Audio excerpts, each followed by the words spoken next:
एक क्वेश्चन आया है जिसमें बोला गया है find the common difference of an AP whose first term is 5 and the sum of its fourth term is half the sum of the next 4 terms. इसमें से हमको डी फाइंड करना है। चलिए इस क्वेश्चन का सॉल्यूशन देखते हैं। इसका 2 सॉल्यूशन है, हम लोग पहले सॉल्यूशन पे नज़र मारते हैं।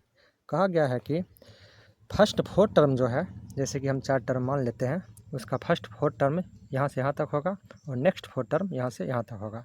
तो क्वेश्चन में कहा गया है कि इसी शुरुआती इनिशियल 4 टर्म्स का सम जो है वो नेक्स्ट 4 टर्म के सम के आधे के बराबर है। इसको पहले मेथड से देखते हैं। मान लेते हैं कि फर्स्ट टर्म T1 होगा, second term T2, third term T3 and fourth term T4।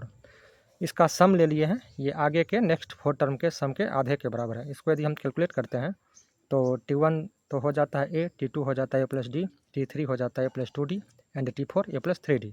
ये जो होगा नेक्स्ट इसी प्रकार से इसका आधा हो जाएगा।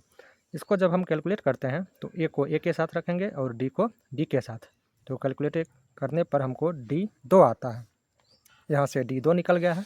फिर नेक्स्ट मेथड में एस एन लगा के हम लोग यूज करते हैं। एस एन लगा के जब हम यूज करेंगे तब क्वेश्चन के अनुसार हम लोग इस तरीके से लिख सकते हैं। S4 जो है वो नेक्स्ट 4 टर्म का सम हम कैसे लेंगे, यहाँ से 8 टर्म का सम जो होगा S8 होगा, उसमें से इनिशियली 4 टर्म को हम घटाएंगे, तभी तो हमको ये वाला अगला वाला 4 टर्म का सम मिलेगा। तो वही बात है, इसके लिए हमें S8 माइनस S4 करना होगा। तो जो हम लोगों ने किया तो उसको फिर से कैलकुलेट करने के बाद S4 का जो वैल्यू होगा n/2 into 2a plus n-1 into 2, इसको रखने पर हमें ये सब मिलता है।